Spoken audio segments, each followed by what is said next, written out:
Hello बच्चों, सभी को नमस्कार।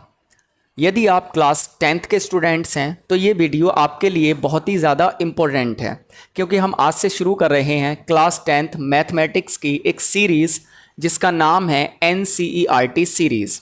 अब इस सीरीज़ में होगा क्या, तो इस सीरीज़ में हम क्लास 10th मैथमेटिक्स के NCERT के प्रत्येक चैप्टर के कंसेप्ट को समझेंगे और एक्सरसाइजेज यानी सभी सवालों को लगाएंगे। ठीक है।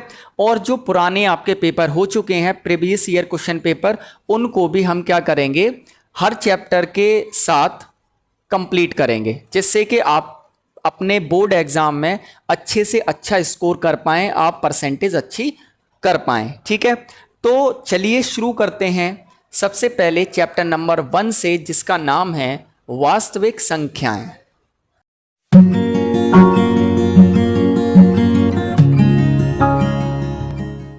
तो देखिए बच्चों, सबसे पहले हम वास्तविक संख्याओं को ही समझते हैं कि वास्तविक संख्याएं होती क्या हैं। तो ऐसी संख्याएं जिनका वर्ग करने पर हमें धनात्मक संख्याएं प्राप्त होती हैं, ऐसी संख्याओं को हम वास्तविक संख्याएं कहते हैं। जैसे अगर मैं थोड़ा सा एग्जाम्पल लूं, मैंने कहा -2/3, ये वास्तविक संख्या है या फिर नहीं। तो आप क्या करेंगे, मैंने कैसे बताया है चेक करने के लिए कि ऐसी संख्याएं जिनका क्या करने पर, वर्ग करने पर। तो भैया आप वर्ग कर दीजिए। कैसी संख्याएं मिले, पॉजिटिव। पॉजिटिव यानी कि धनात्मक। कैसी, धनात्मक संख्याएं प्राप्त होती हैं। तो भाई देखो, -2 का अगर आप वर्ग करेंगे कितना आएगा, 4 आ जाएगा।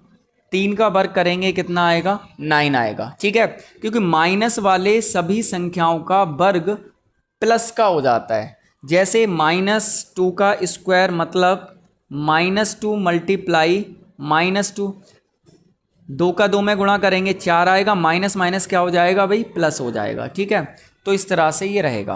भाई इसका हमने वर्ग किया तो ये जो संख्या आई ये धनात्मक है या फिर ऋणात्मक। आप कहेंगे सर धनात्मक है।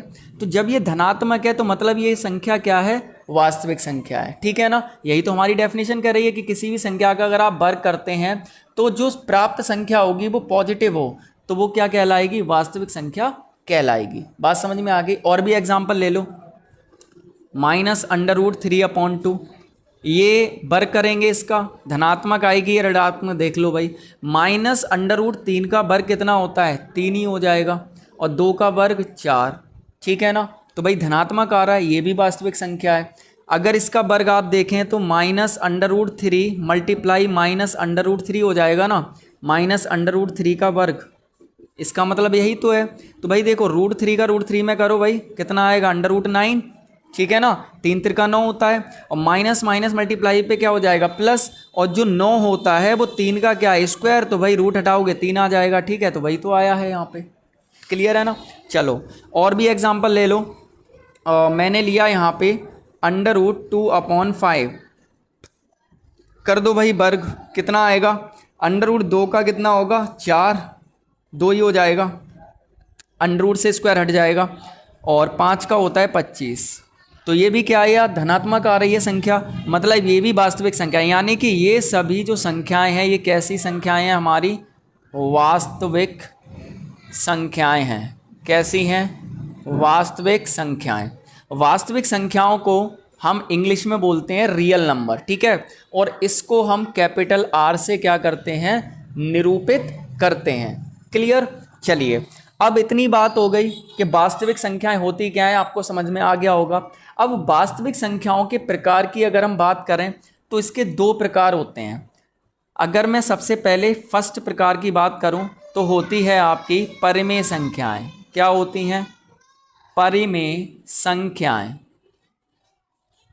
ठीक है, इसको हम इंग्लिश में बोलते हैं रेशनल नंबर, और इसको हम कैपिटल Q से क्या करते हैं, निरूपित करते हैं। किसको, परिमेय संख्याओं को।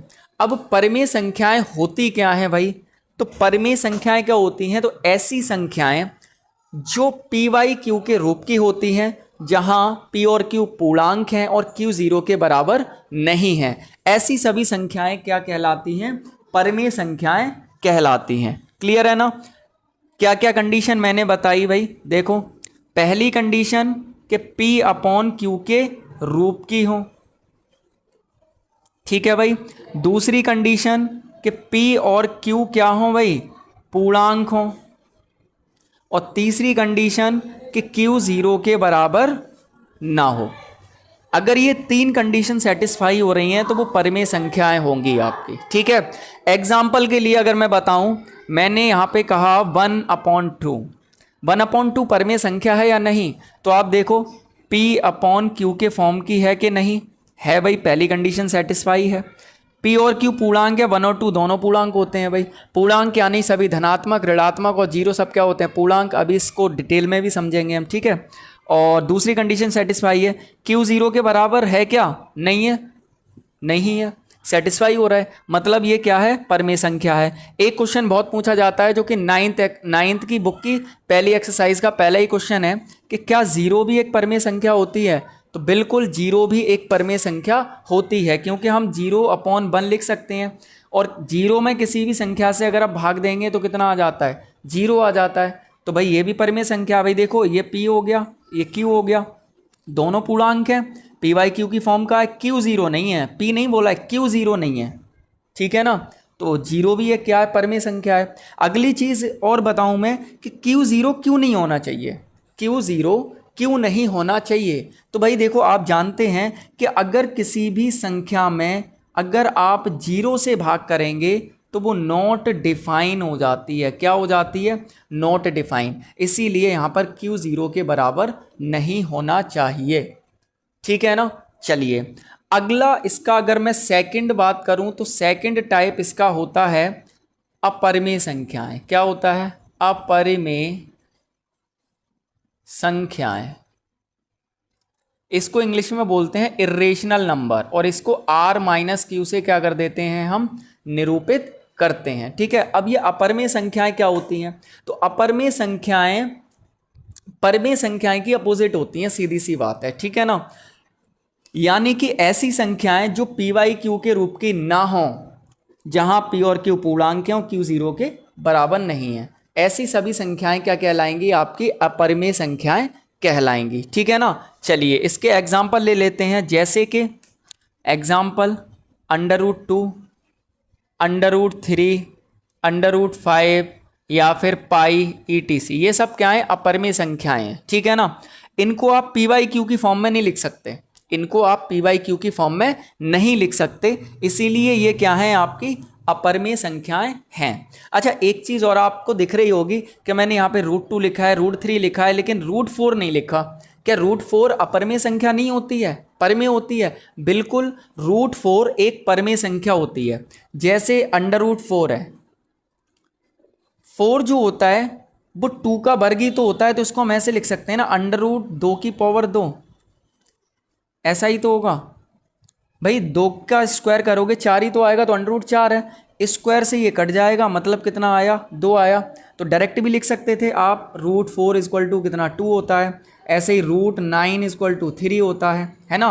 तो यहाँ पर 2/1 लिख सकते हो, ये P है, ये Q है, भाई देखो तीनों कंडीशन सेटिस्फाई हो गई, मतलब √4 एक परिमेय संख्या है। इसका मतलब क्या हुआ कि अंडर वाली ऐसी संख्याएं जो किसी का परफेक्ट स्क्वायर होती हैं, 4 2 का परफेक्ट स्क्वायर है, 9 3 का परफेक्ट स्क्वायर है, √16 हो गया, √25 हो गया, √36, बहुत सारे हो जाएंगे।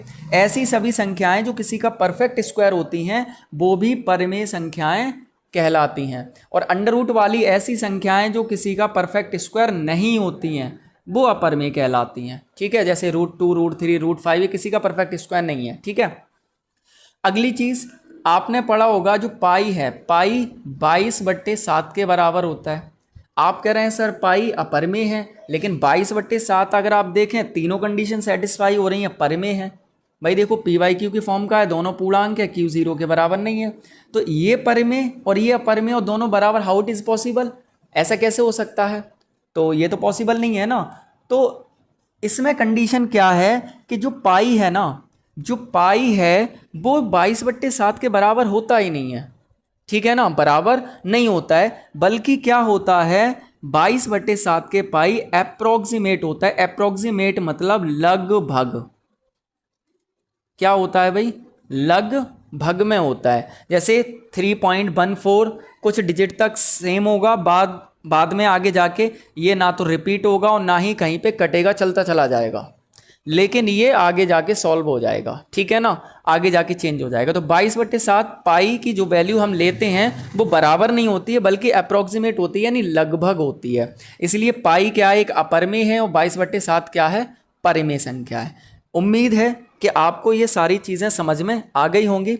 आप इसका स्क्रीनशॉट ले सकते हैं, ठीक है, और इसकी पीडीएफ आपको हमारे टेलीग्राम ग्रुप जो है यूनिक स्टडी पॉइंट के नाम से, उस पर मिल जाएगी पीडीएफ।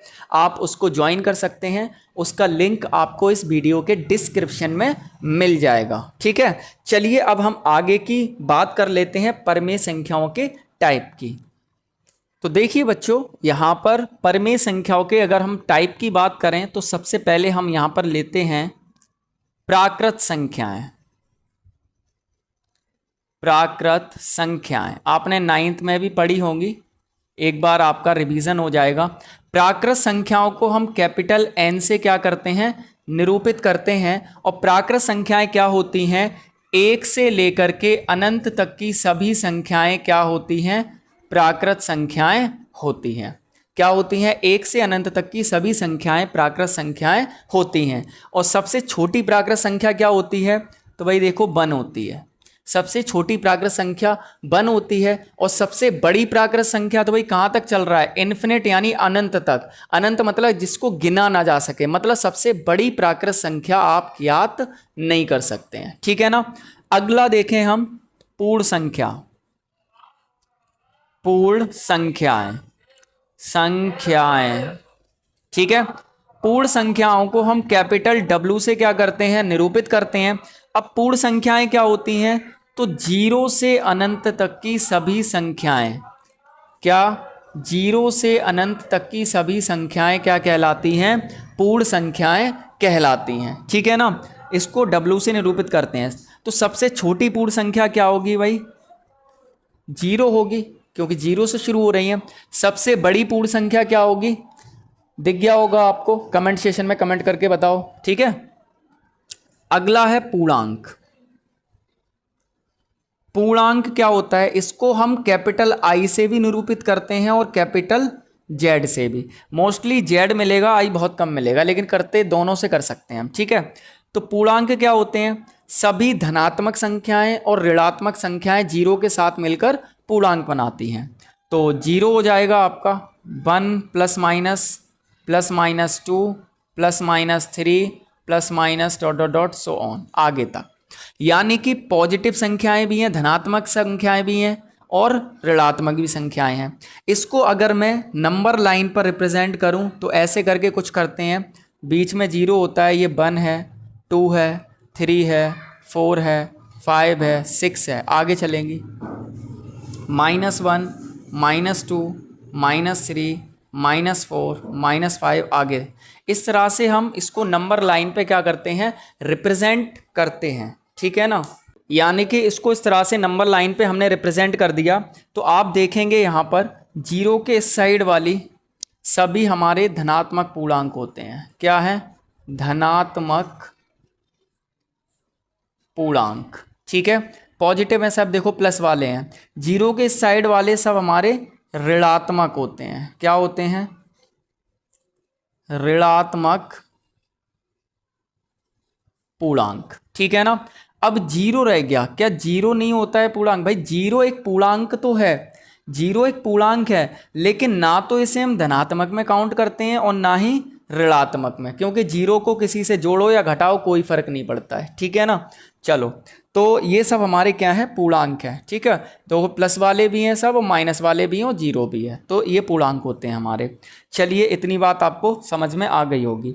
अगली चीज़ यहाँ पे मैं लिखूँ, पूर्णांक के बाद सम संख्याएं, और अगला है विषम संख्याएं। विषम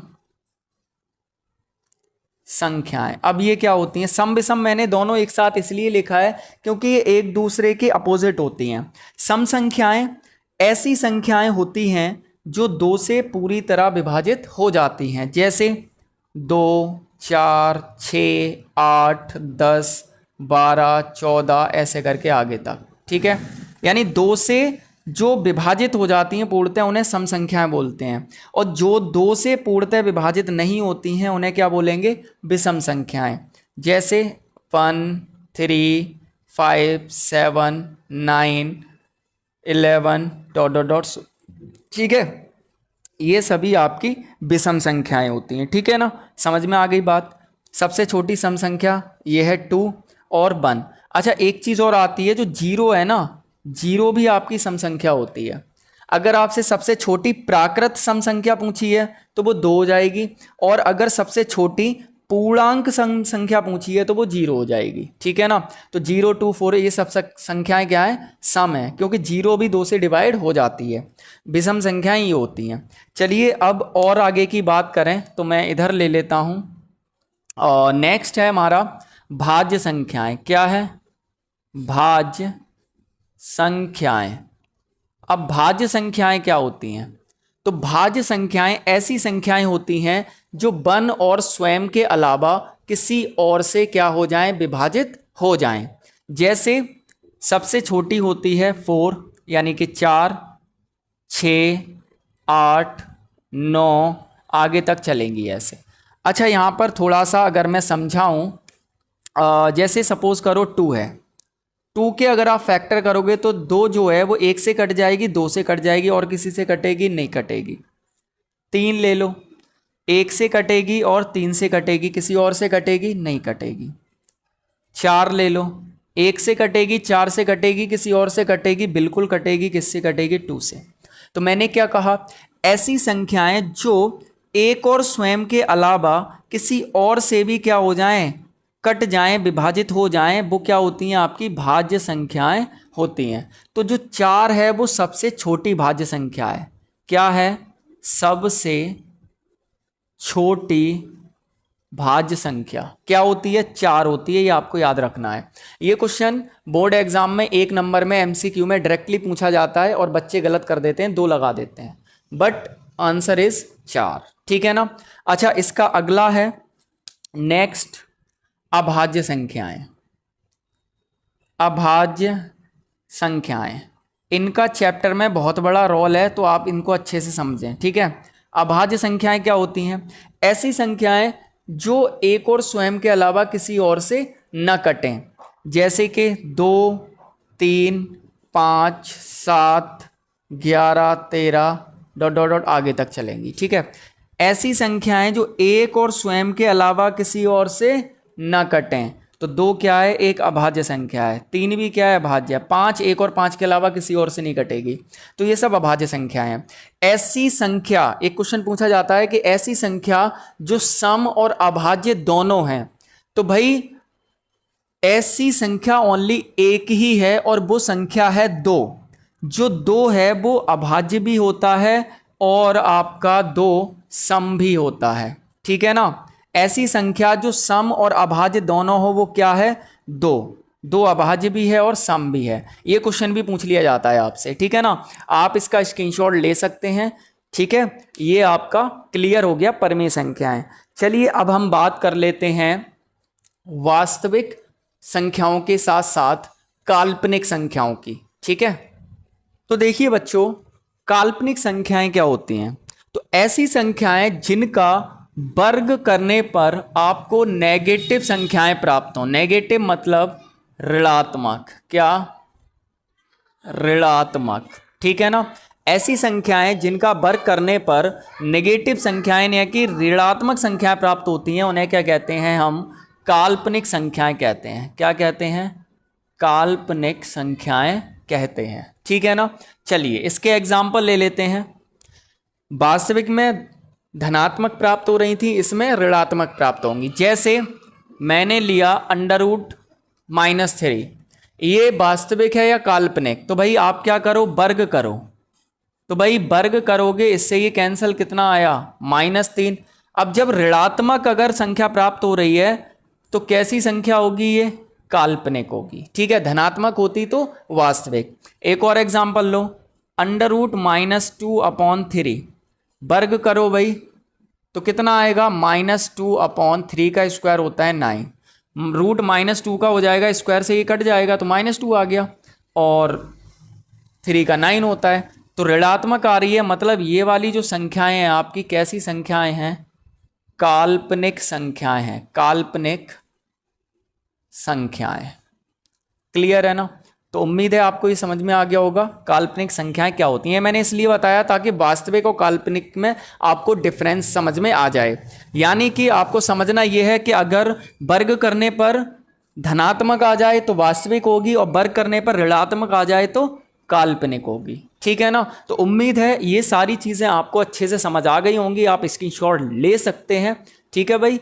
और अब हम बात करते हैं अपने चैप्टर की प्रमेय की, जो है आपकी अंकगणित की आधारभूत प्रमेय। तो देखिए बच्चों, अब हम यहाँ पर बात कर रहे हैं अंकगणित की आधारभूत प्रमेय की। ये प्रमेय क्या होती है, ठीक है ना। बेसिकली हम इसका यूज़ HCF LCM निकालने के लिए करते हैं, ठीक है। चलिए देख लेते हैं क्या कह रहा है। प्रत्येक भाज्य संख्या, मैंने क्या कहा था, भाज्य संख्याएं बहुत ज़्यादा चैप्टर में रोल है इसका, तो अच्छे से आपको पता होनी चाहिए। भाज्य संख्या को अभाज्य संख्याओं के गुणनफल के रूप में व्यक्त किया जा सकता है। यानी भाज्य संख्याएं जो हैं आपकी, उनको हम क्या कर सकते हैं, अभाज्य संख्याओं के गुणनफल के रूप में व्यक्त कर सकते हैं, तथा यह गुणनखंडन अभाज्य गुणनखंडों के आने वाले क्रम के बिना अद्वितीय होते हैं। ये अद्वितीय का मतलब होता है, अद्वितीय मतलब यूनिक होते हैं।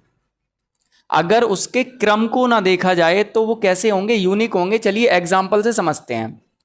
हम एक भाज्य संख्या ले लेते हैं, जैसे हमने ले लिया 20, ठीक है। हमने 20 ले ली, यानी 20 क्या है, एक भाज्य संख्या है। अभी जस्ट मैंने बताया भाज्य संख्याएं क्या होती हैं, जो एक और स्वयं के अलावा किसी और से कट जाए। तो एक और 20 के अलावा ये 2 से भी कट जाएगी, 5 से भी कट जाएगी, 10 से भी कट जाएगी, ठीक है।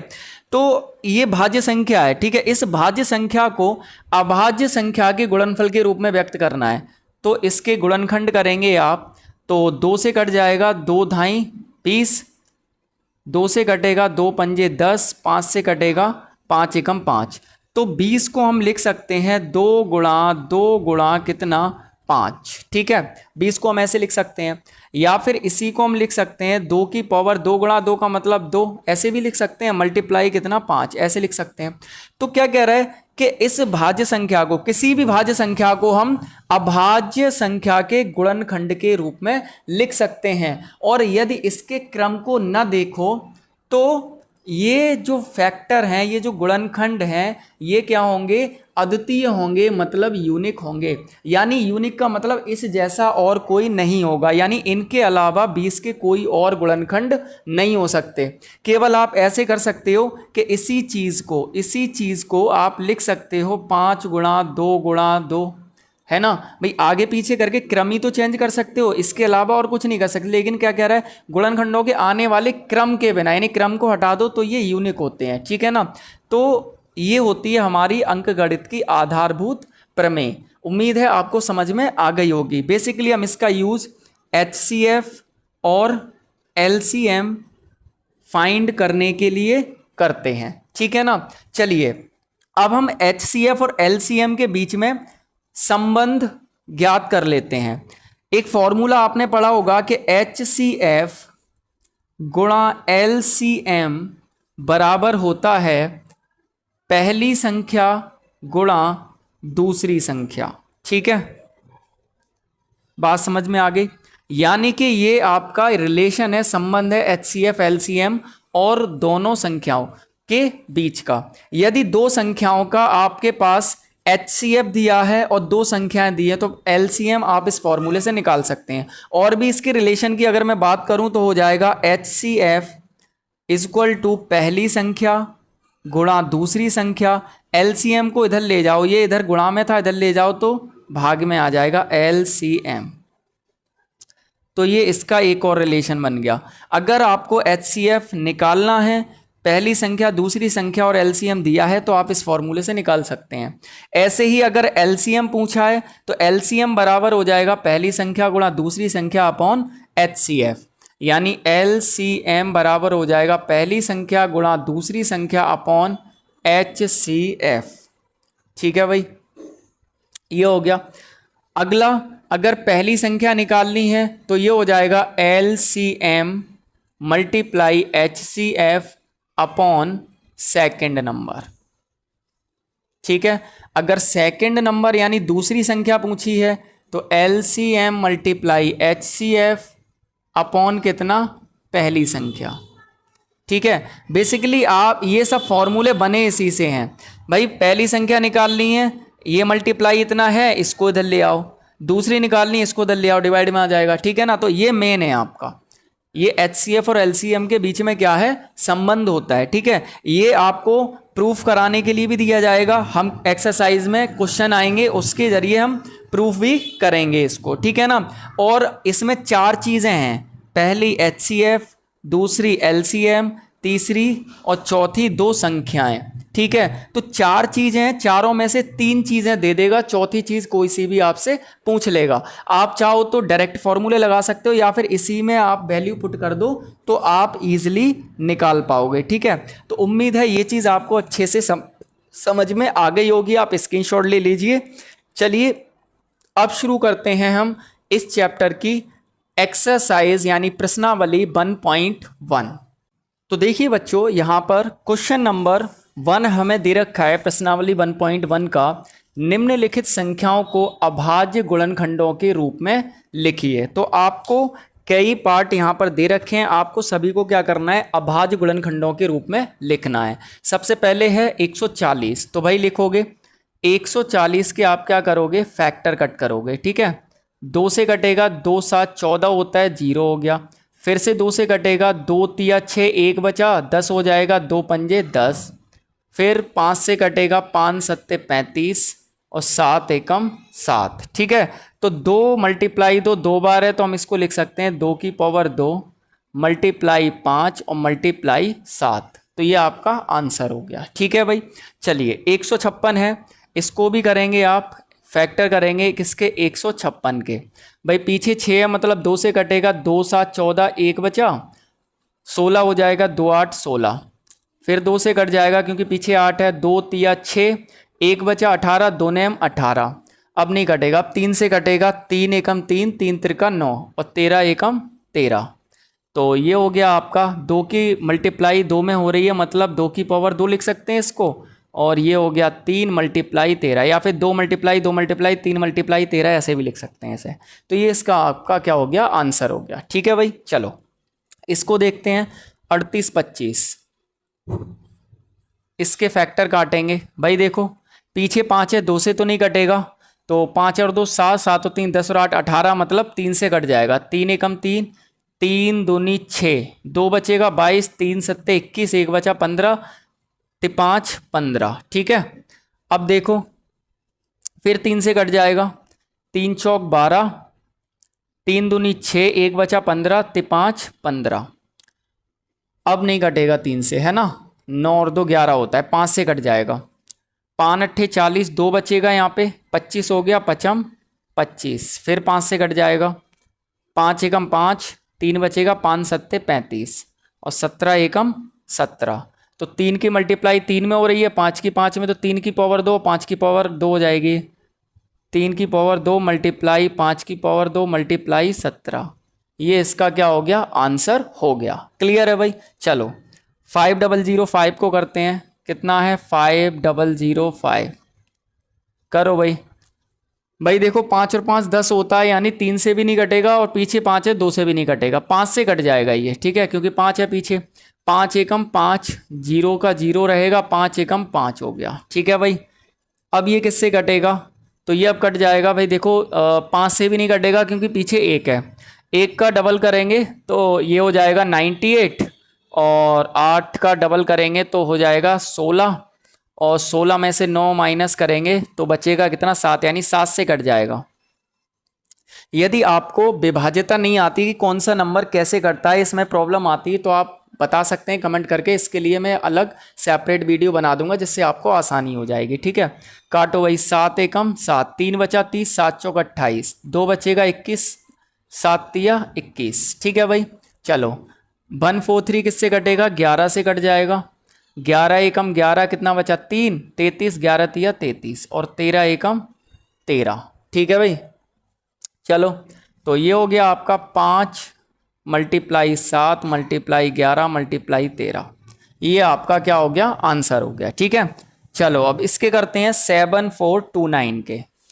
7429 इसके फैक्टर करो। पीछे 9 है मतलब ये 2 से तो नहीं कटने का है, 2 से नहीं कटेगा। और 7 6 हो जाएगा, 7 मतलब 3 से भी नहीं कटेगा, 5 से भी नहीं कटेगा ये। ठीक है भाई, 5 से भी नहीं कटेगा, तो ये किससे कटेगा, तो देखो ये 17 से कट जाएगा। 17 चौक 68 हो गया, ये कितना 6 बचा, कितना हो गया 62 हो जाएगा। 17 तिया 51, कितना बचेगा यहाँ से 11 बचेगा, 9 ये वाला कितना हो गया 119 हो जाएगा। ठीक है ना, 17 सत्ते 119। ठीक है ना, तो इतना कट गया। अब किससे कटेगा, तो ये अब कट जाएगा 19 से। 19 दूनी कितना होता है 38 होता है, कितना बचेगा 4, 19 दूनी 38, 5 बचेगा 57, 19 दिया 57 और ये 23 से ही कटेगा 23। ठीक है ना, 23 से कट जाएगा बनवार। तो ये हो जाएगा आपका कितना 17 मल्टीप्लाई 19 मल्टीप्लाई 23, ये आपका आंसर हो जाएगा। ठीक है भाई, चलो उम्मीद है ये वाला पहला क्वेश्चन आपको समझ में आ गया होगा, आप स्क्रीनशॉट ले सकते हैं। चलिए अब हम बात करते हैं इसके प्रश्न नंबर 2 की। तो देखिए बच्चों, यहाँ पर क्वेश्चन नंबर हमारे पास 2 गिवन है, जिसमें हमें दे रखा है कि पूर्णांकों के निम्नलिखित युग्मों के एचसीएफ और एलसीएम ज्ञात कीजिए तथा इसकी जांच कीजिए कि दो संख्याओं का गुणनफल बराबर होता है उनके एचसीएफ गुणा एलसीएम के। ठीक है ना, तो यहाँ पर टोटल 3 पार्ट आपको दे रखे हैं जो आपको क्या करने हैं, सॉल्व करने हैं। तो चलिए आइए एक एक करके सॉल्व करते हैं। तो सबसे पहले हम यहाँ पर सॉल्व कर रहे हैं फर्स्ट वाला, कितना है 26 और 91 का एचसीएफ एलसीएम निकालेंगे हम पहले। तो 26 और 91, तो सबसे पहले अगर हम 26 के फैक्टर करें तो सीधा सीधा ये कटेगा 2 मल्टीप्लाई बाई कितना 13। ठीक है, आप ऐसे करके करेंगे, देखिए 26 के फैक्टर कट करेंगे, 2 बन जा 2, 2 3 जा 6 और 13 13 से ही कटेगा, 13 बन जा 13, तो 2 मल्टीप्लाई 13 इसके फैक्टर हो गए। ठीक है, 91 के काटेंगे तो ये हो जाएंगे 7 मल्टीप्लाई बाई कितना 13। ठीक है, देखो 91 के काटेंगे तो भाई देखो 7 से कटेगा कितने बार में, 7 बन जा 7, 2 बचेगा 21, 7 3 जा 21 और 13 13 से ही कटता है। ठीक है, अब हमें सबसे पहले अगर इसका एच सी एफ फाइंड करना है, तो एच सी एफ क्या होता है, एच सी एफ जो दोनों में कॉमन हो। ठीक है, तो कॉमन क्या है यहाँ पे देखेंगे तो 13 है, तो 13 यहाँ पे क्या है कॉमन है। अब दोनों में हम देखेंगे इसकी न्यूनतम घात कितनी है, तो दोनों की ही बने, तो मतलब 13 ही हो जाएगा आपका क्या एच सी एफ। ठीक है ना, तो यहाँ पर हमने एच सी एफ निकाल लिया है। अब हम दोनों का निकालेंगे क्या, एल सी एम निकालेंगे।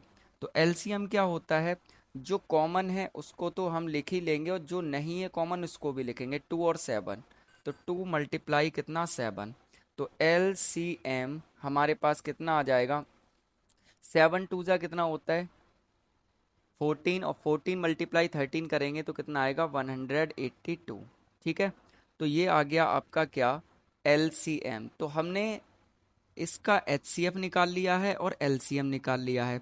अब हमें क्या करना है, हमें जांच भी करनी है कि दोनों संख्याओं का गुणनफल उनके HCF और LCM के गुणनफल के बराबर होता है। ठीक है, तो HCF और LCM दोनों का मल्टीप्लाई करेंगे, तो पहला नंबर देखेंगे कितना है 26, दूसरा कितना है 91, तो ये हो जाएगा हमारा कितना 26 मल्टीप्लाई कितना 91 बराबर होगा किसके, HCF 13 आया है मल्टीप्लाई LCM 182 आया है। ठीक है, अब देखिए 26 का मल्टीप्लाई 91 में करेंगे तो ये हो जाएगा हमारा 6 बन जा 6 हो जाएगा। ठीक है, 2 बन जा 2 हो जाएगा, 9 6 जा 54, 54 और 2 हो जाएगा 56 का, 6 कैरी 5 लगेगा, 9 2 जा 18 और 5 हो जाएगा 23। ठीक है, तो ये आपका इतना हो गया। अब 13 का मल्टीप्लाई 182 में करेंगे तो 13 2 जा कितना होता है, 26 होता है। कैरी कितनी लगेगी यहाँ पे 2, 13 8 जा 104 और 2 106 हो जाएगा। कैरी कितनी लगेगी 10 लगेगी अब, ठीक है। और 13 बन जा 13 और 10 कितना हो जाएगा 23।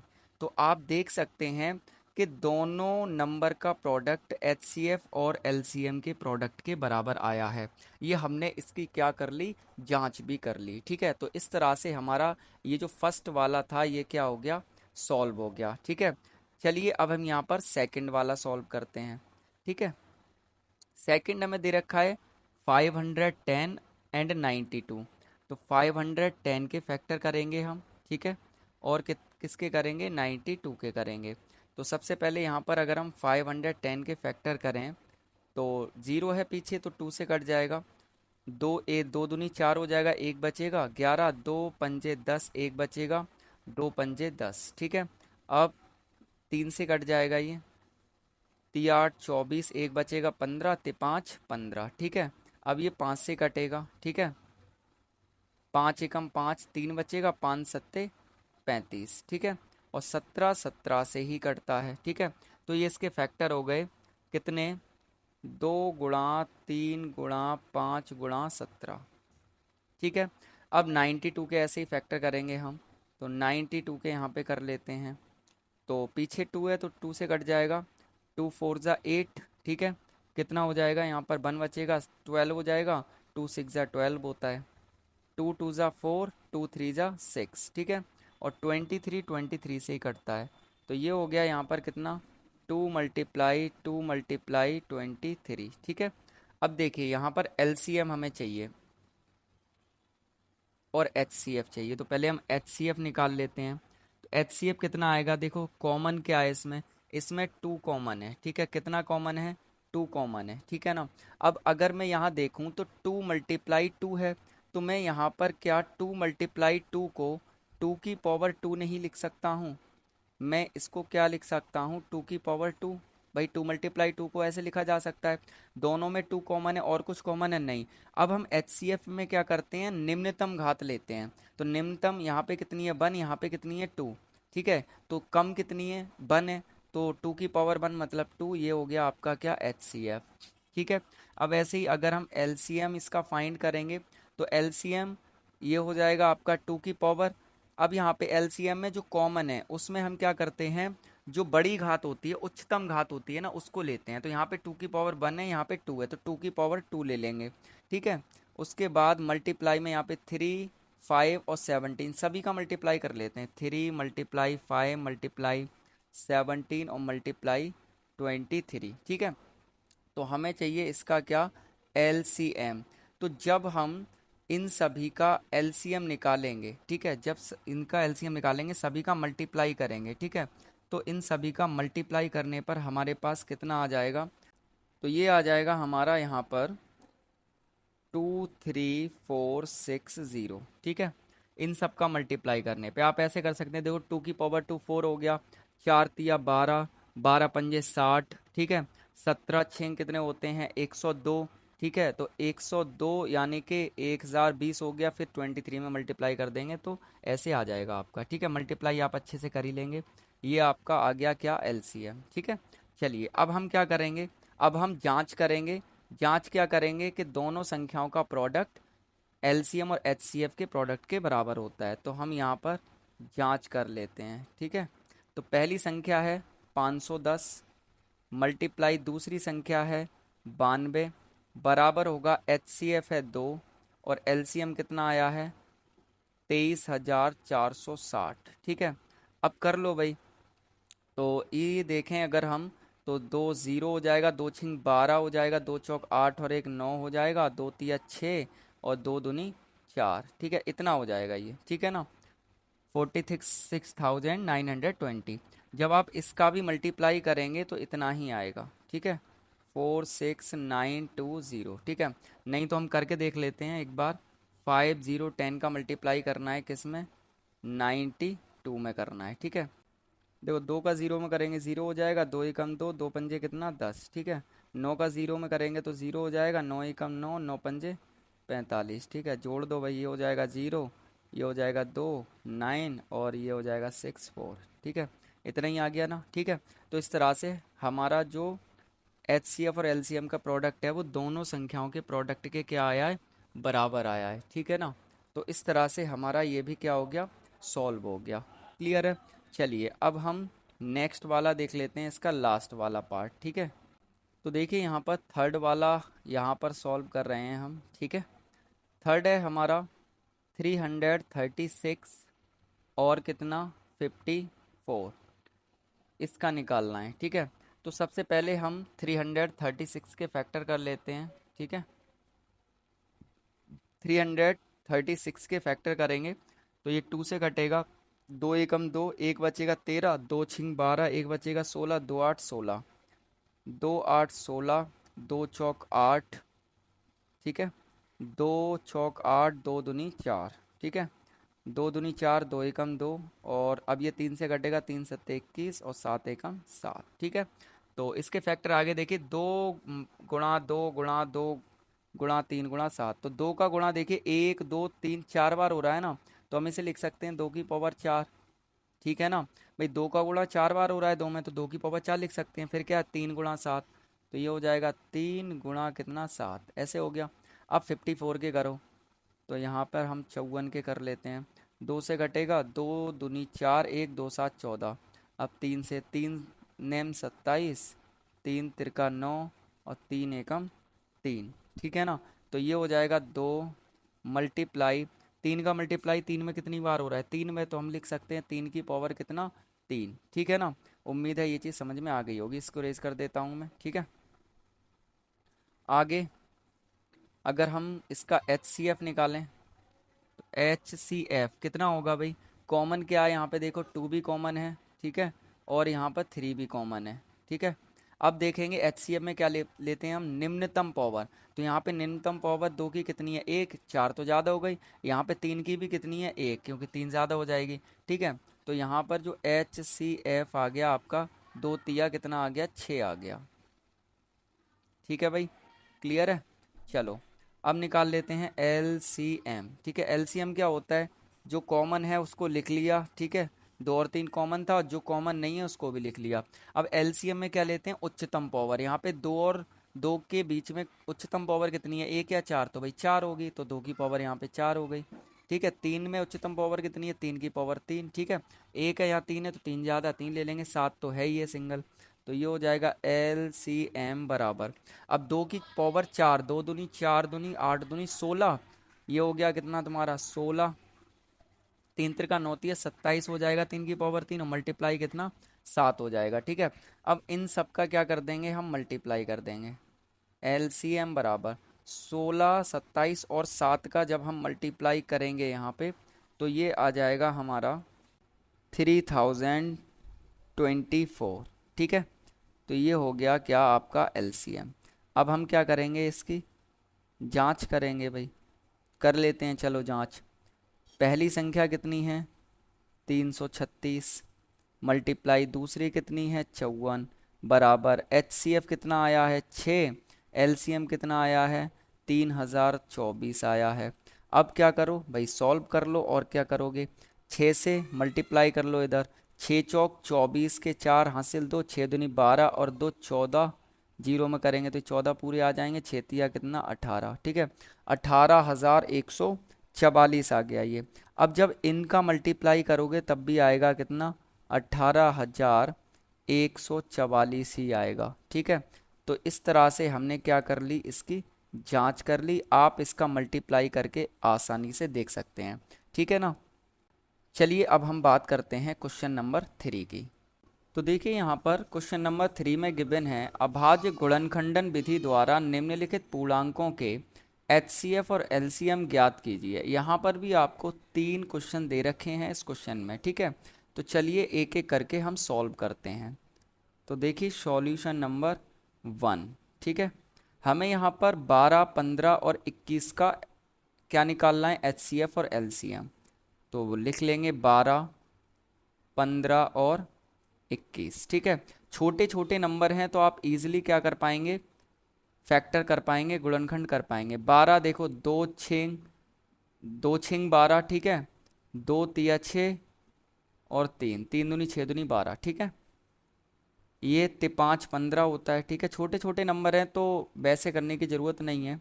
और ये 3 7 21 होता है, ठीक है। सिंपल सी बात ये है। हमने यहाँ पे क्या किया हुआ है, हमने यहाँ पर फैक्टर काट लिए, गुणनखंड काट लिए हैं, ठीक है ना। अब देखिए सबसे पहले हमें यहाँ पे क्या चाहिए, HCF चाहिए। तो HCF, भाई HCF क्या होगा, जो कॉमन है।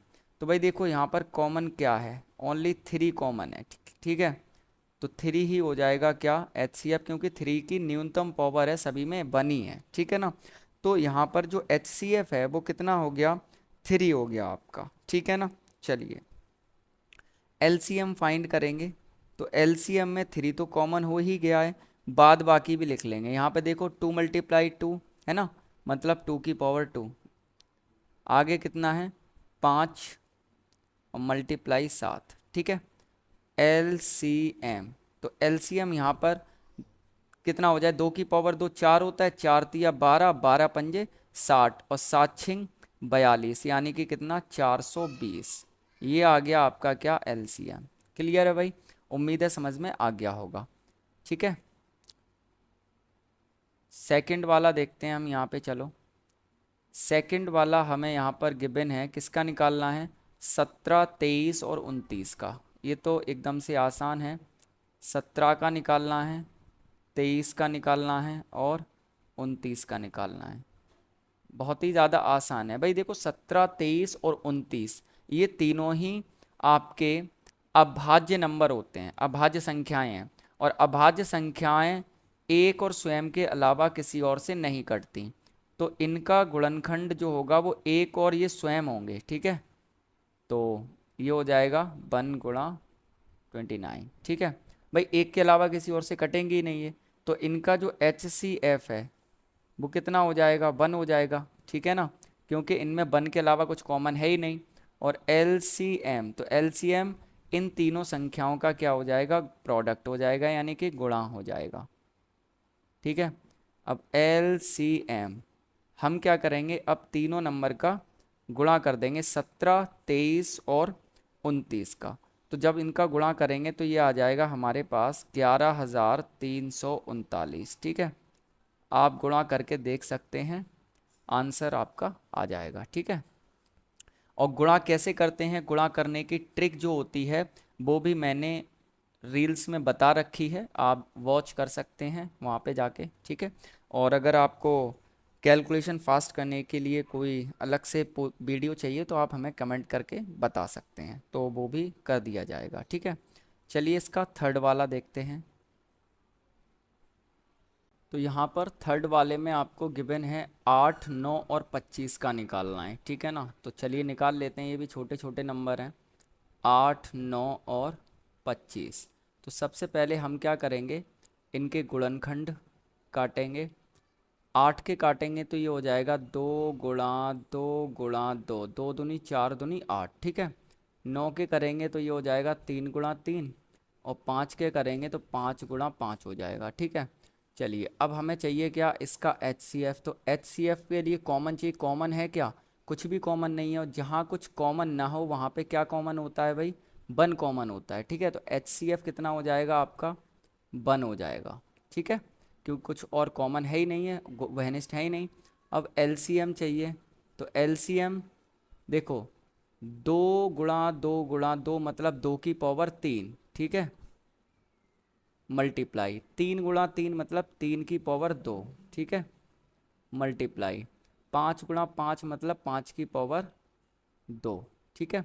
2 की पावर 3 यानी कि हो जाएगा 8, 3 की पावर 2 यानी कि 9 हो जाएगा, और 5 का स्क्वायर होता है 25, ठीक है।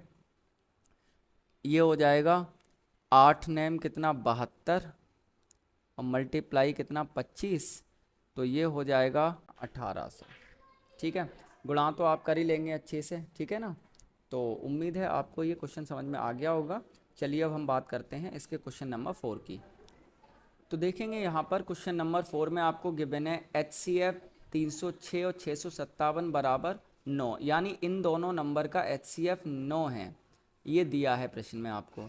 और LCM इन दोनों नंबर का आपको क्या करना है, ज्ञात करना है। ठीक है, बहुत ही ज़्यादा आसान सवाल है ये। हमने पढ़ा था कि HCF गुणा LCM बराबर होता है पहली संख्या गुणा दूसरी संख्या के। ये हम पढ़ चुके हैं फॉर्मूला, ठीक है, कंसेप्ट में। तो यहाँ देखो, ये वाली पहली संख्या ये है और ये दूसरी संख्या है, और इन दोनों का ये क्या दिया है, HCF दिया है ना।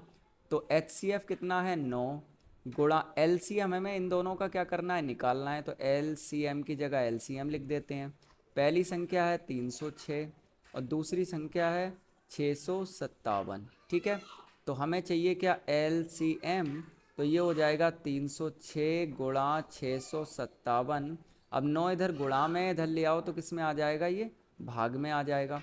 अब 9 से काट दो इसे, 9 तिया 27, 3 36, 9 छिंग 9 चौक 36। ठीक है, तो LCM बराबर आ जाएगा 34 गुणा 657। ठीक है, तो LCM बराबर 34 का गुणा कर लेंगे किसमें, 657 में, तो ये आ जाएगा हमारे पास 22,338। ठीक है, गुणा करना आपको अच्छे से आता होगा, ठीक है, आप कर सकते हैं। चलिए अब हम बात करते हैं क्वेश्चन नंबर 5 की।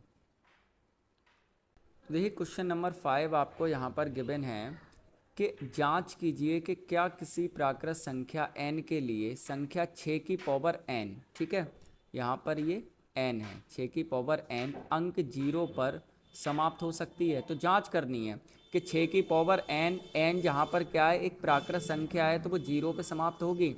तो चलिए इसको सॉल्व करते हैं, अच्छा सवाल है ये भी, ठीक है ना। तो यहाँ पर अगर आप देखेंगे तो अगर कोई भी संख्या n 6 की पावर n 0 पर समाप्त होगी, यानी कि 0 पर अगर कोई भी संख्या समाप्त होती है तो वो 2 से और 5 से पूर्णतः कट जाती है, आपको अच्छे से पता है। ठीक है, 5 से भी कट जाएगी, 2 से भी कट जाएगी, यानी हम कह सकते हैं 2 और 5 उसका एक गुणनखंड होगा। ठीक है ना, तो इसी बेस पे हम इसे सॉल्व करेंगे। तो लिख लेंगे हम कि यदि 6 की पावर n n के किसी मान के लिए, n के किसी मान के लिए, किसी मान के लिए, ठीक है, 6, यदि 6 की पावर n के किसी मान के लिए शून्य पर समाप्त होती है, शून्य पर समाप्त होती है, समाप्त होती है, समाप्त होती है। ठीक है, यदि शून्य पर समाप्त होती है तो उसका एक गुणनखंड 2 और 5 होंगे। 2 तो है लेकिन हम 5 से करेंगे इसको। ठीक है, तो वह 5 से, तो वह 5 से पूर्णतः विभाजित होगी। ठीक है, यानी अगर कोई भी संख्या है वो 6 की पावर n के किसी मान के लिए शून्य पर अगर समाप्त होती है तो वो 2 से और 5 से विभाजित होगी, यानी 2 और 5 उसका एक गुणनखंड होगा, है ना। 2 तो है, अगर 6 के गुणनखंड करोगे तो 1 से कटेगी, 2 से कटेगी और खुद 6 से कटेगी और 3 से कटेगी। ठीक है, 2 तो आ रहा है लेकिन 5 नहीं आ रहा, तो हमने यहाँ पे 5 ले लिया कि वह 5 से पूर्णतः विभाजित होगी। आप ऐसे भी लिख सकते हैं, तो वह 2 और 5 दोनों से पूर्णतः विभाजित होगी। ठीक है ना, तो यहाँ पर मैंने ऐसे लिख दिया है, चूंकि 6 की पावर n, अब इसके गुणनखंड कर लो भाई, क्या होंगे, 2 गुणा 3, 2 तिया 6 की पावर n, ऐसे लिख सकते हैं हम इसे। और इसको लिख सकते हैं क्या, 2 की पावर n गुणा 3 की पावर n। ठीक है ना, ऐसे लिखा जा सकता है। इससे स्पष्ट है, से स्पष्ट है कि 6 की पावर n के गुणनखंड, गुणनखंडों में 2 और 3, भाई 2 और 3 ही तो फैक्टर आ रहे हैं इसके, के अतिरिक्त, के अतिरिक्त, ठीक है, इसके अलावा कोई अन्य, कोई अन्य गुणनखंड नहीं है, गुणनखंड नहीं है, ठीक है ना, इसके अलावा कोई अन्य गुणनखंड नहीं है, इसलिए 6 की पावर n का कोई गुणनखंड, कोई गुणनखंड 5 नहीं है, 5 नहीं हो सकता, ठीक है, यानी कि भाई 5 तो इसमें आ ही नहीं रहा है, तो 5 तो नहीं हो सकता, ठीक है।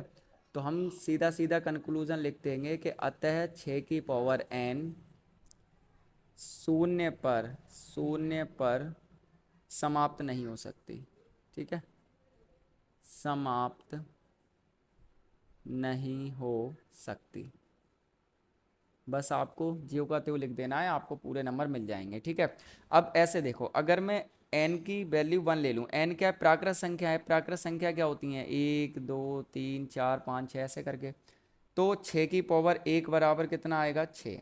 अगर मैं n की वैल्यू 2 ले लूँ तो 6 की पावर 2 बराबर कितना आएगा, 6 का स्क्वायर होता है कितना, 36। अगर मैं n बराबर कितना 3 ले लूँ तो 6 की पावर 3 कितना आएगा, 6 6 36 36 18 और 3 21 इतना आएगा। तो भाई एक चीज़ देखो, यहाँ पे किस पे समाप्त हो रही है, ये 6 पे ही तो समाप्त हो रही है, यानी n कोई भी वैल्यू लगा दो आप n की 1 से इन्फिनिटी तक, वो 6 पर ही समाप्त होगी, ठीक है, वो 0 पर समाप्त नहीं होगी, ठीक है। ये तो मैंने आपको समझाने के लिए बताया है, इसको नोट करने की जरूरत नहीं है, आपका ये क्वेश्चन सॉल्व हो गया इस तरह से ऑफिशियल तरीके से, ठीक है। उम्मीद है अच्छे से समझ में आ गया होगा। चलिए अगला क्वेश्चन देखते हैं। तो यहाँ पर आप देखेंगे क्वेश्चन नंबर 6 आपको गिवन है कि व्याख्या कीजिए कि 7 × 11 × 13 + 13 और 7 × 6 × 5 × 4 × 3 × 2 × 1 +5 भाज्य संख्याएं क्यों हैं। भाई ये दोनों भाज्य संख्याएं हैं, आपसे कह रहा है क्यों हैं भाज्य संख्याएं, ये बताना है। तो चलो भाई सॉल्व कर लेते हैं, अच्छा सवाल है। सबसे पहले ये वाला ले लेते हैं हम, ठीक है।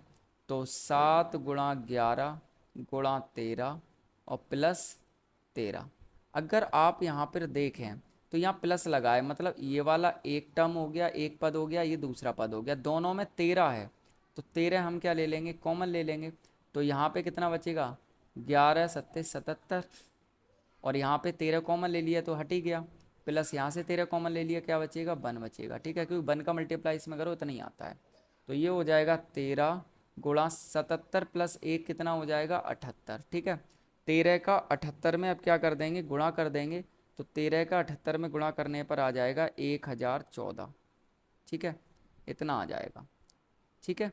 अब क्या करोगे भाई, इसके फैक्टर कर लो 1014 के, 1014 के क्या करेंगे, अब हम फैक्टर करेंगे। भाई देखो 2 से कटेगा, 2 × 5 = 10, ठीक है, ज़ीरो ले लेंगे, 2 7 14, ठीक है। अब ये 3 से कट जाएगा, 3 एकम 3, कितना बचेगा यहाँ पे, 2 20, 3 6 18, 2 27, 3 9 27, ठीक है। अब ये 13 से कट जाएगा, क्योंकि ये 13 का स्क्वायर होता है, 13 13 कटेगा, और 13 एकम 13, ठीक है। इसको हम क्या कर सकते हैं, ये जो नंबर सॉल्व करने पे आया है इसको, ठीक है, वो उसके अभाज्य गुणनखंड हैं, हम उसको अभाज्य गुणनखंडों के रूप में लिख पा रहे हैं, मतलब ये भाज्य संख्या है, ठीक है ना। तो हम यहाँ पे लिख देंगे अर्थात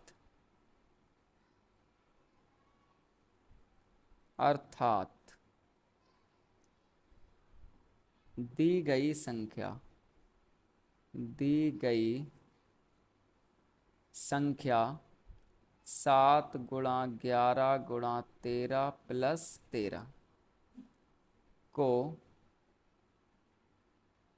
अभाज्य गुणनखंडों, अभाज्य गुणनखंडों के रूप में व्यक्त, इसको आगे ले लेते हैं, ठीक है, व्यक्त किया जा सकता है, किया जा सकता है, ठीक है। अतः भाई किया जा सकता है। और हमारी जो अंक गणित की आधारभूत प्रमेय आधारभूत प्रमेय हम पढ़ चुके हैं ना, इसी वीडियो में पढ़ चुके हैं आगे कंसेप्ट में, ठीक है। आधारभूत प्रमेय के अनुसार के अनुसार इसके अनुसार ये क्या है, एक भाज्य संख्या है, ठीक है ना। तो ये लिख देंगे, शॉर्ट में ही लिख देते हैं, हटाओ। यह एक भाज्य संख्या है।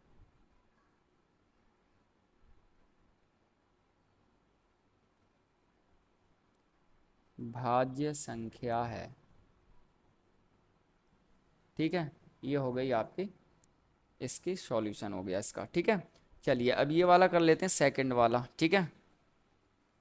ये कितना दे रखा है आपको, 7 × 6 × 4 × 3 × 2 × 1 प्लस कितना 5, ठीक है।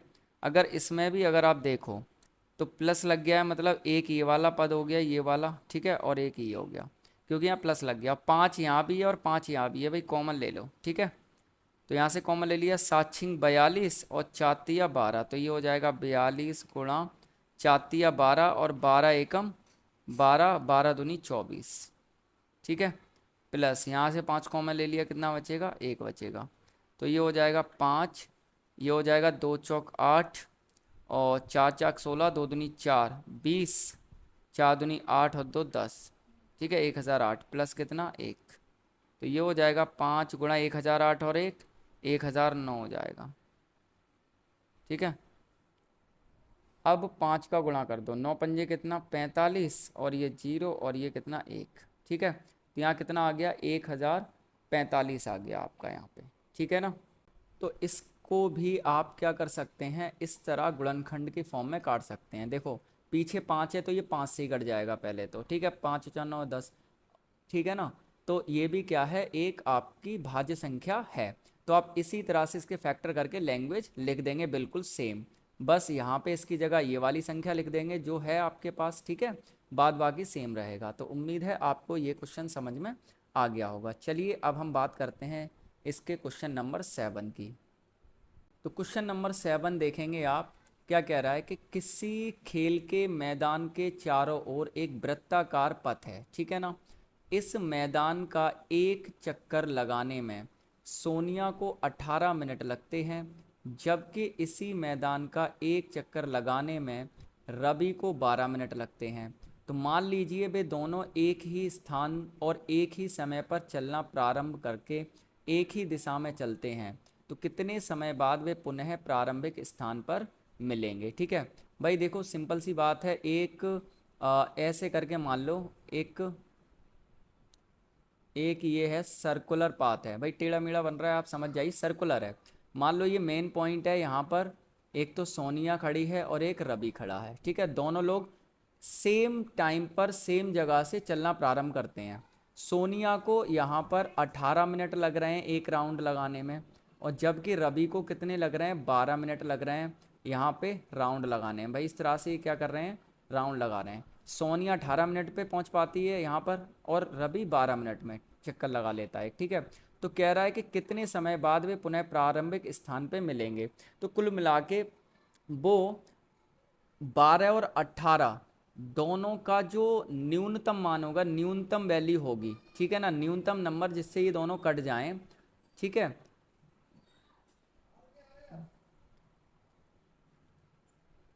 तो कुल मिला के क्वेश्चन ये पूछा है कि 18 और 12 का जो न्यूनतम गुणज होगा वो क्या होगा। न्यूनतम गुणज का मतलब लघुत्तम समावर्त यानी एलसीएम, ठीक है। तो आप सॉल्व कर लेंगे, वही लिख देंगे कि सोनिया और रवि जिस स्थान से चले थे उसी स्थान पर उन्हें पुनः मिलने के लिए उन्हें वह समय चाहिए जो 12 और 18 का न्यूनतम गुणज हो, ठीक है ना। तो हम 12 और 18 का क्या निकाल लेंगे, एलसीएम निकाल लेंगे। तो 12 और 18 का निकालते हैं हम क्या, एलसीएम, ठीक है। 12 का हो जाएगा 2 दूनी 4 तिया 12, ठीक है। 18 का 2 तिया 6 तिया 18, ठीक है।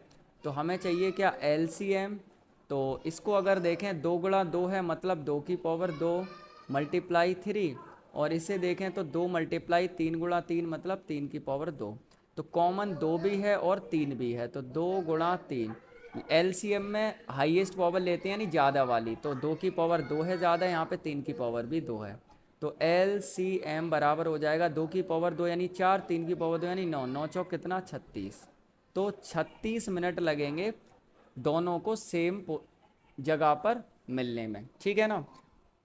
अतः वे पुनः 36 मिनट बाद अपने प्रारंभिक स्थान पर मिलेंगे। क्लियर है ना। चलो ठीक है, उम्मीद है आपको ये अच्छे समझ में आ गया होगा। इस तरह आपकी एक्सरसाइज कंप्लीट हो गई। चलिए आइए अब हम बात करते हैं एक्सरसाइज नंबर 1.2 की।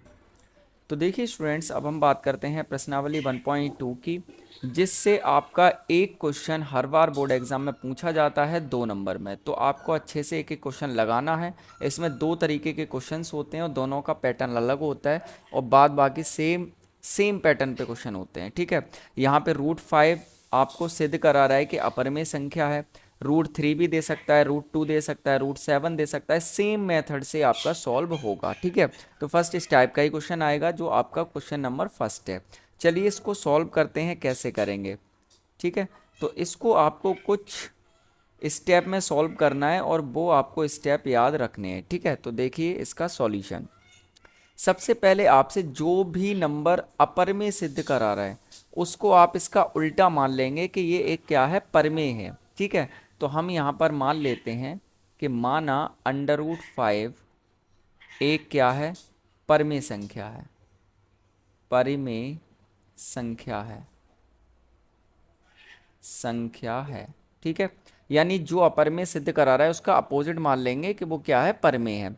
अब देखिए, जब ये √5 एक परमेय संख्या है तो हम इसको इक्वल लिख सकते हैं किसके, P/Q की फॉर्म में लिख सकते हैं। भाई वही डेफिनेशन लिखनी है आपको। परमेय संख्या क्या होती है कि कोई भी अगर नंबर परमेय संख्या है तो उसे हम P/Q की फॉर्म में लिख सकते हैं, जहां क्या है, P और Q पूर्णांक हैं, ठीक है। P और Q क्या है, पूर्णांक हैं, और Q 0 के बराबर नहीं है, ठीक है। और एक और इसकी कंडीशन होती है कि जो P और Q है इन दोनों का एक के अतिरिक्त कोई अन्य गुणनखंड नहीं है, या फिर जो P Q हैं वो क्या है, सह अभाज्य संख्याएं हैं, सह अभाज्य संख्याएं हैं, ठीक है। सहभाज्य संख्याएं क्या होती हैं आप पढ़ चुके हैं, ठीक है। ऐसी संख्याएं जिनका एक के अतिरिक्त कोई अन्य गुणनखंड ना हो वो सह अभाज्य संख्याएं कहलाती हैं। यानी P और Q के बीच में कोई कॉमन नहीं है, सीधी सिंपल सी बात ये है, ठीक है। चलिए अब अगले स्टेप में आपको क्या करना है कि दोनों तरफ का वर्ग कर देना है। तो आप लिख देंगे दोनों पक्षों का वर्ग करने पर, ठीक है। तो देखो √5 का करेंगे वर्ग तो कितना आ जाएगा, 5 आ जाएगा। भाई इसका स्क्वायर करोगे रूट कट जाएगा, ठीक है। P का वर्ग करोगे P स्क्वायर हो जाएगा, Q का करोगे तो Q स्क्वायर हो जाएगा, ठीक है। अब इसी को आप क्या करेंगे, Q को इधर लेके जाएंगे, ठीक है। Q को इधर लेके जाएंगे तो ये हो जाएगा आपका कितना, 5Q square equal to P square, ठीक है ना। भाई Q इधर डिवाइड में था, इधर आके मल्टीप्लाई में आ गया। इसे दे देंगे इक्वेशन नंबर 1, ठीक है ना। अब यहाँ पर अगर आप देखें तो ये हो जाएगा आपका Q स्क्वायर बराबर P स्क्वायर, 5 को इधर ले आओ, गुणा में इधर आ जाएगा किसमें, डिवाइड में। अब आप यहाँ पर देख सकते हैं कि जो P स्क्वायर है 5 से क्या है, विभाजित हो रहा है, ठीक है ना। तो यहाँ पे लिख देंगे 5 से क्या है, विभाजित है। P स्क्वायर अगर 5 से विभाजित है तो P भी 5 से विभाजित होगा, P भी 5 से विभाजित होगा, ठीक है, विभाजित होगा। ज्यों का त्यों लिखना है आपको, कुछ भी चेंज नहीं करना है, ठीक है।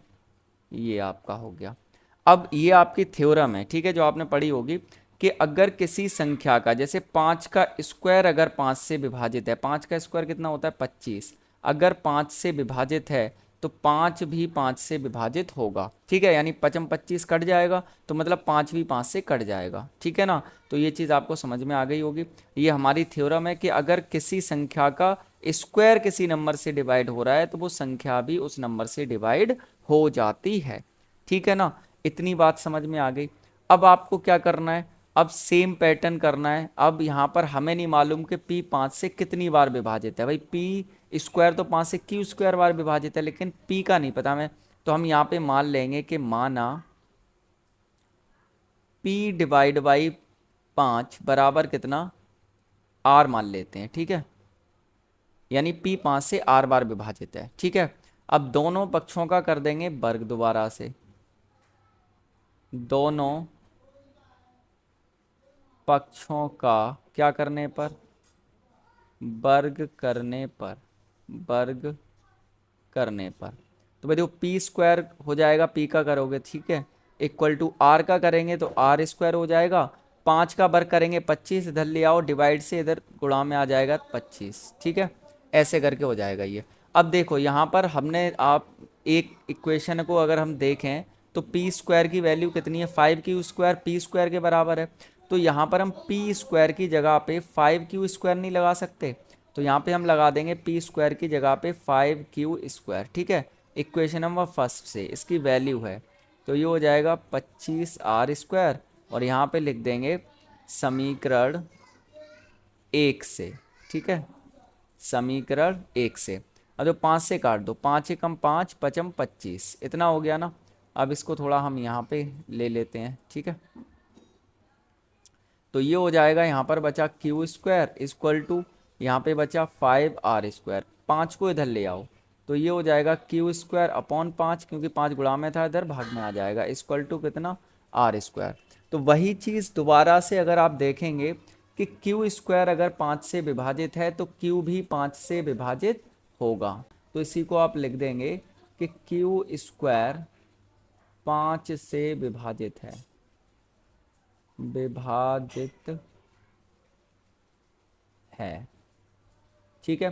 क्यू स्क्वायर अगर विभाजित है तो क्यू भी 5 से क्या होगा, विभाजित होगा, ठीक है भाई, ये चीज़ क्लियर हो गई यहाँ पर, ठीक है। अब अगर आप देखें तो देखो P भी 5 से विभाजित है और Q भी 5 से विभाजित है, यानी P और Q दोनों में एक कॉमन फैक्टर है 5, यानी कि उभयनिष्ठ गुणनखंड 5 है, ठीक है ना। यानी 5 से P भी विभाजित हो रहा है, Q भी हो रहा है, यानी कि 5 P भी विभाजित कर, P को भी विभाजित कर रहा है और Q को भी कर रहा है, तो दोनों में कॉमन फैक्टर हो गया ना 5। और हमारी जो कंडीशन है वो क्या है कि P Q सहभाज्य संख्या है, यानी इनमें कोई भी कॉमन फैक्टर नहीं है, उभयनिष्ठ गुणनखंड नहीं है ना। तो ये हमारी जो कंडीशन है वो फेल हो रही है, इसलिए हम यहाँ पे लिख देंगे कि ये क्या है, एक अपरिमेय संख्या है। तो हम यहाँ पे लिख देंगे, मैं यहाँ पर जगह बना के यहाँ पे लिख दे रहा हूँ, ठीक है, लास्ट का। तो आप यहाँ पे सिंपली लिख देंगे, अतः पी क्यू दोनों 5 से विभाजित हैं, 5 से विभाजित हैं, ठीक है। P और Q दोनों क्या है, 5 से विभाजित हैं, जो कि हमारी परिकल्पना के, हमारी परिकल्पना परिकल्पना के क्या है, विरुद्ध है, विरुद्ध है, ठीक है ना। ये तो हमारी परिकल्पना थी नहीं, हम तो कह रहे हैं भाई ये क्या है, सहभाज्य संख्या है, जो कि है ही नहीं है, इनके बीच में तो कॉमन फैक्टर आ गया, ये सहभाज्य संख्या नहीं है, ठीक है ना। तो हम सीधा सीधा यहाँ पे लिख देंगे, अतः √5 एक क्या है, अपरिमेय संख्या है, अपरिमेय संख्या है, संख्या है, ठीक है। ये लास्ट में लिखना है आपको, ठीक है। तो ये क्वेश्चन आपका सॉल्व हो गया। ठीक है, अब यहाँ पर अगर रूट 3 आ जाए तो सेम करना है बिल्कुल, 5 की जगह आप 3 लगा देंगे, 3 हो जाएगा, यहाँ पे 3 का स्क्वायर 3 हो जाएगा, रूट 3 का स्क्वायर यहाँ पे 3 हो जाएगा, यहाँ पे करेंगे तो 3 का स्क्वायर 9 हो जाएगा, 3 से कट जाएगा 9 3 बार, है ना। तो बस यही चेंज करना है, बाद बाकी कुछ भी आ जाए, रूट 5 की जगह 3 2, है ना, सबको सेम तरीके से आपको करना है। ठीक है, चलिए अब हम देखते हैं इसका क्वेश्चन नंबर सेकेंड।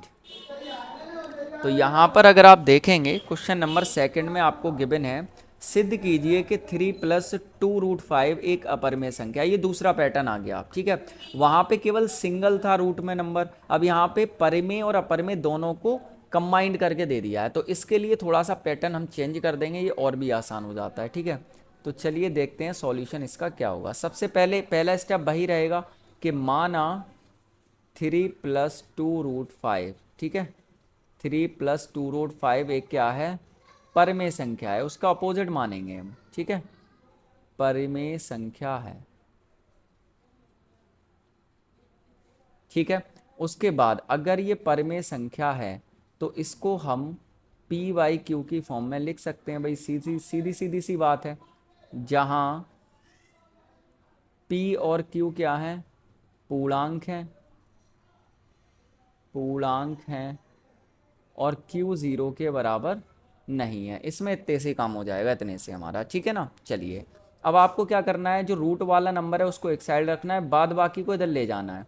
तो ये हो जाएगा 2√5 इक्वल टू P/Q। अब देखो 3 को इधर ले जाओ, तो 3 प्लस का था, इधर होके आ जाएगा किसका, माइनस का आ जाएगा। अब 3 के नीचे हम मान लेंगे यहाँ पे 1, तो ये हो जाएगा हमारा √5 बराबर कितना, देखो 1 का P में करेंगे तो P हो जाएगा, और 3 का Q में करेंगे 3Q, फ्रैक्शन है सॉल्व कर लो, अपॉन कितना Q। अब देखो 2 इधर मल्टीप्लाई में था, इधर आके आ जाएगा किसमें, डिवाइड में। ठीक है, इतनी कहानी हो गई है। अब आप यहीं से ये क्वेश्चन सॉल्व हो गया। अब आप यहाँ पे क्या करेंगे, स्टेप लिख देंगे इसके। भाई देखो पी क्यू दोनों पूर्णांक हैं, दोनों क्या है, पूर्णांक हैं, यही तो हमने माना है, पूर्णांक हैं। भाई पी क्यू पूर्णांक, यही तो माना है। अगर पी क्यू पूर्णांक है तो P-3Q और 2Q भी क्या होंगे, पूर्णांक। क्यों, पूर्णांक को पूर्णांक से जोड़ो घटाओ गुणा करो, वो पूर्णांक ही आता है। ठीक है, इसलिए, है ना, इसलिए P-3Q और 2Q भी पूर्णांक होंगे, भी पूर्णांक होंगे। ठीक है, अगर ये दोनों पूर्णांक हैं तो ये भी दोनों भी पूर्णांक होंगे, और पूर्णांक बटे पूर्णांक क्या होती है, परिमेय संख्या होती है। तो हम सीधा लिख देंगे कि P-3Q अपॉन 2Q क्या है, परिमेय है, परिमेय संख्या है। ठीक है, ये परिमेय संख्या है। ठीक है, अब यहाँ पर देखो अगर ये परिमेय संख्या है तो √5 के बराबर है, तो मतलब √5 भी एक परिमेय संख्या होगी, यानी कि √5 भी परिमेय होगी, है ना, परिमेय होगी, परिमेय होगी मतलब परिमेय संख्या होगी, सिंपल सी बात है। ठीक है, भाई इसके बराबर है, लेकिन लेकिन √5 जो है वो एक पूर्णांक नहीं है। क्या नहीं है, पूर्णांक नहीं है। ठीक है ना, भाई √5 परिमेय संख्या होनी होगी, लेकिन √5 क्या है, एक पूर्णांक नहीं है, और जब ये पूर्णांक नहीं है तो क्या होगी भाई, परिमेय हो ही नहीं सकती। तो हम लिख सकते हैं, इसलिए जो √5 है, √5 है, इसलिए जो √5 है वो क्या है, एक अपरिमेय संख्या है। ठीक है, अपरिमेय संख्या है, संख्या है। ठीक है ना। अब देखो ये अपरिमेय संख्या है, तो सिंपल सी बात है, अतः अपरिमेय में परिमेय को जोड़ो घटाओ गुणा करो कुछ भी करो, वो अपरिमेय ही आती है। ठीक है, तो अतः 3+2√5 एक क्या है, अपरिमेय संख्या है, अपरिमेय संख्या है, संख्या है। ठीक है ना। अब यहाँ पे देखो मैं कुछ लिख देता हूँ, यहाँ पे इम्पोर्टेंट नोट आपके लिए। ठीक है, यहाँ पे नोट में लिख देता हूँ, नोट। ठीक है, यहाँ लिख देते हैं, थोड़ी लाइन टेढ़ी हो गई, चलो नोट में लिख देते हैं। क्या लिखते हैं नोट में, कि भाई देखो यहाँ पर मैं आर ले रहा हूँ क्या, पर में, ठीक है, आर रेशनल यानी कि पर में, और आई इरेशनल यानी कि अपर में। मैं शॉर्ट में लिख दूंगा आप अपर में, ठीक है। आर की बात होगी पर में मानेंगे आप, आई की बात होगी तो अपर में मानेंगे, ठीक है। शॉर्ट में लिख दिया मैंने लेटर का यूज़ करके, ताकि ज़्यादा ना लिखना पड़े। सबसे पहली चीज़ पर में प्लस अपर में, ठीक है, या फिर अपर में प्लस पर में, दोनों का आंसर जो आएगा वो आएगा अपर में, ठीक है। सेकंड, पर में मल्टीप्लाई बाई अपर में या फिर अपर में मल्टीप्लाई बाई पर में, ठीक है, दोनों का आंसर आएगा क्या, अपर में। थर्ड वाला, ठीक है, पर में माइनस अपर में या फिर अपर में माइनस पर में, दोनों का आंसर आएगा क्या, अपर में, ठीक है। सिंपल सी बात है। अगली चीज़ अगर मैं फोर्थ यहाँ पे ले लूँ इसी का मल्टीप्लाई का, यहाँ पर अगर हम बात करें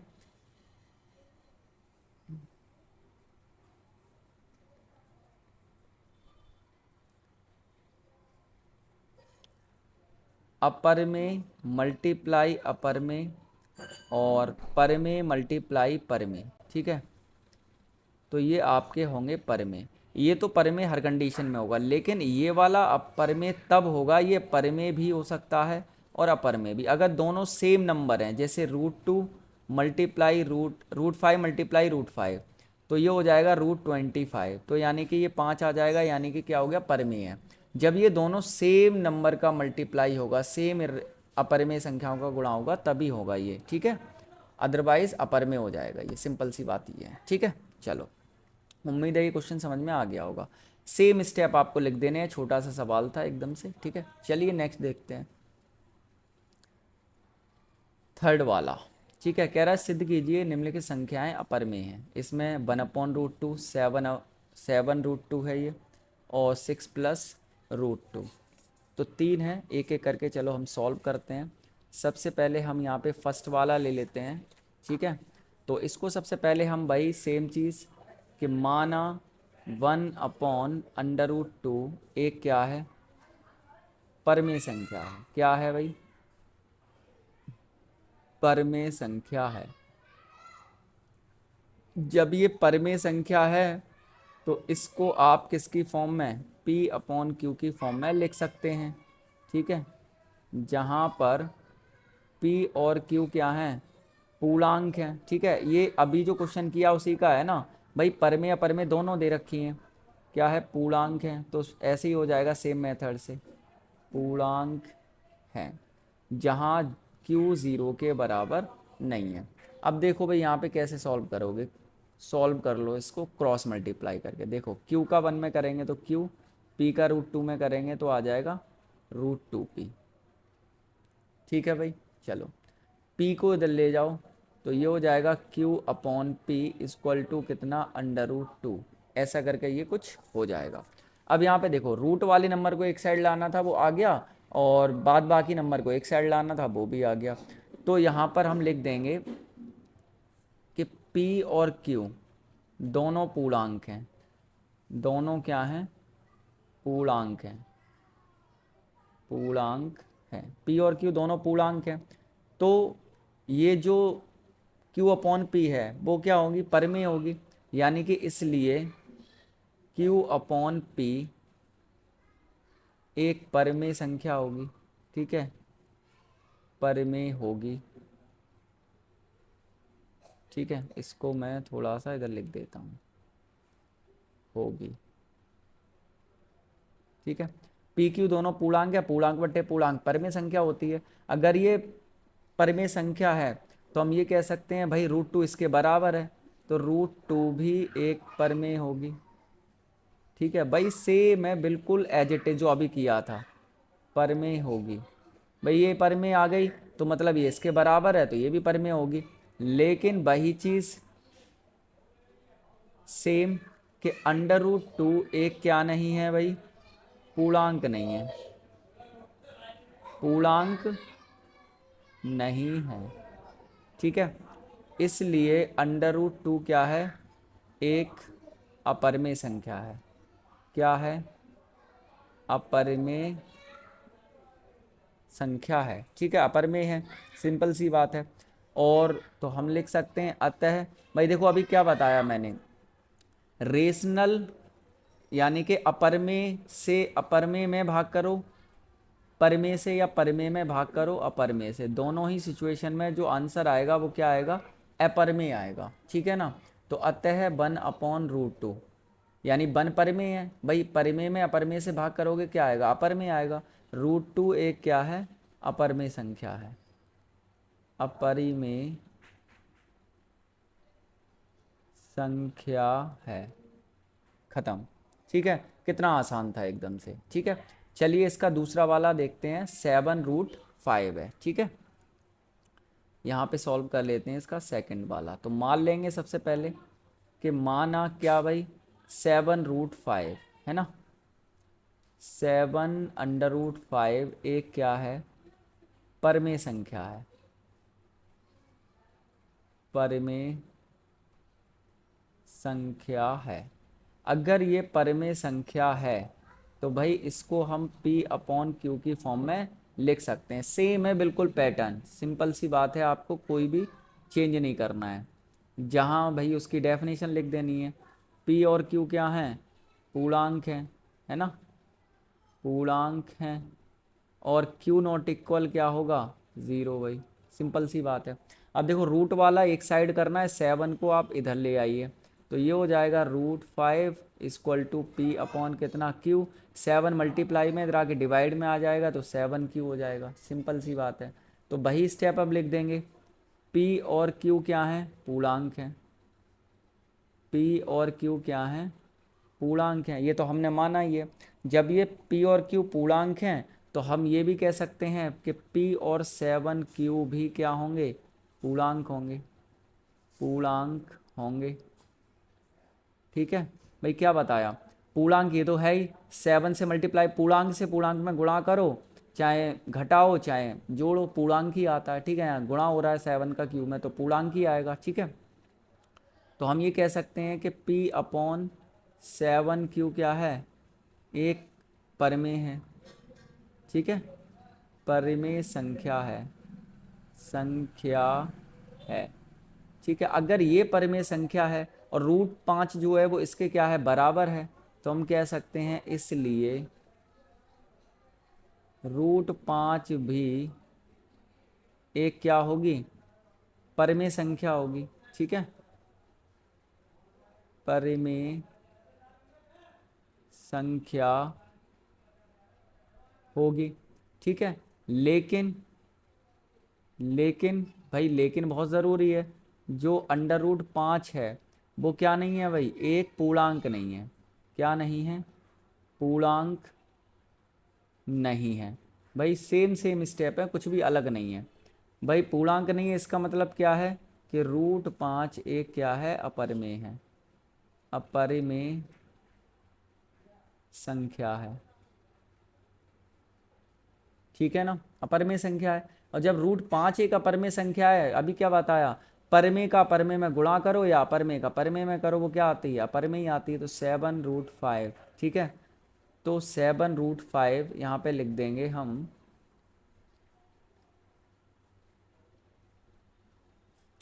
अतः 7√5 एक क्या है? अपरिमेय संख्या है। संख्या है। ठीक है, बस खत्म हो गई कहानी। एकदम से छोटा सा है, 2 लाइन में ख़त्म हो जाएगा आपका। ठीक है, एज इट इज़ कर देंगे, आपको पूरे नंबर मिलेंगे। ठीक है, चलिए अब देखते हैं इसका थर्ड वाला। ठीक है, इसका थर्ड वाला पार्ट क्या है? थर्ड वाला तो ये आपको दे रखा है 6 + √2। ठीक है, तो भाई सबसे पहले इसको मान लो कि माना 6 + √2 एक क्या है? परिमेय है। ठीक है, परिमेय संख्या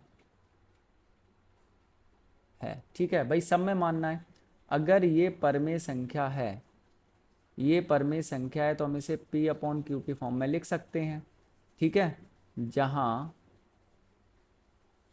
पी और क्यू क्या हैं, पूर्णांक हैं, ठीक है, पूर्णांक हैं, और क्यू ज़ीरो के बराबर नहीं है। सिंपल सी बात है, ठीक है, एकदम आसान है भाई। रूट का एक साइड रखना है नंबर, बाद बाकी इधर ले जाओ, तो ये हो जाएगा √2 बराबर पी अपॉन कितना क्यू, 6 इधर प्लस का, इधर जाके हो जाएगा माइनस का, इसके नीचे 1 मान लो, तो ये कितना हो जाएगा तुम्हारा √2 बराबर, ये हो जाएगा p-1, पी हो जाएगा -6q हो जाएगा ये, ठीक है,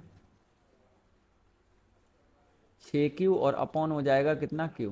भाई देखो क्यू का क्यू 1 में करेंगे क्यू हो गया, पी का 1 में करेंगे पी हो जाएगा 6 का, क्यू में करेंगे 6q हो जाएगा, ठीक है, इस तरह से ये हो जाएगा आपका। तो अब आप सेम चीज़ दोबारा देखेंगे, क्या देखेंगे भाई, कि पी क्यू पूर्णांक हैं, पी क्यू क्या हैं, पूर्णांक हैं, पूर्णांक हैं। जब पी क्यू पूर्णांक हैं तो इसलिए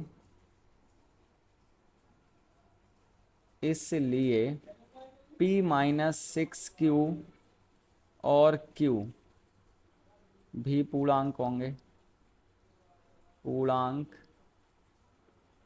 होंगे। भाई क्या बताया मैंने, पूर्णांक से पूर्णांक को जोड़ो घटाओ गुणा करो वो पूर्णांक ही आता है, ठीक है। तो हम कह सकते हैं कि p-6q अपॉन कितना q, ठीक है, q6 या 6q एक ही बात होती है, आप ऐसे भी लिख सकते हैं, ठीक है, इसको 6q लिख दो, कोई दिक्कत नहीं है, एक ही चीज़ है। एक क्या है, परमेय संख्या होगी, परमेय संख्या, हाँ होगी, ठीक है।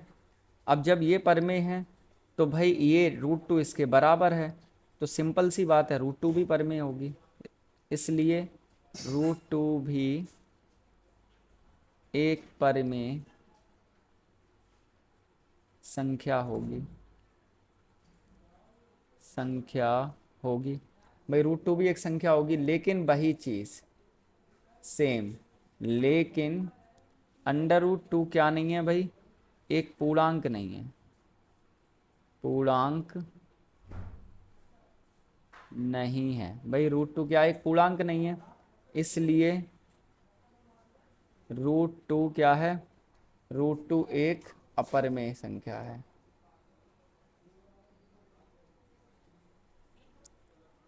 अपरिमेय संख्या है, ठीक है। अब जब √2 अपरमेय संख्या है तो अपरमेय में परमेय को जोड़ो या घटाओ, क्या आता है भाई, अपरमेय आता है, तो हम कह सकते हैं अतः 6 + √2 एक क्या है, अपरमेय संख्या है, अपरिमेय संख्या है, ठीक है। बस ख़त्म हो गई कहानी, कितना आसान था, ठीक है। तो इस तरह से आपका पहला चैप्टर कंप्लीट हो गया। उम्मीद है आपको हर चीज़ अच्छे से समझ में आई होगी। यदि फिर भी कहीं पर भी कोई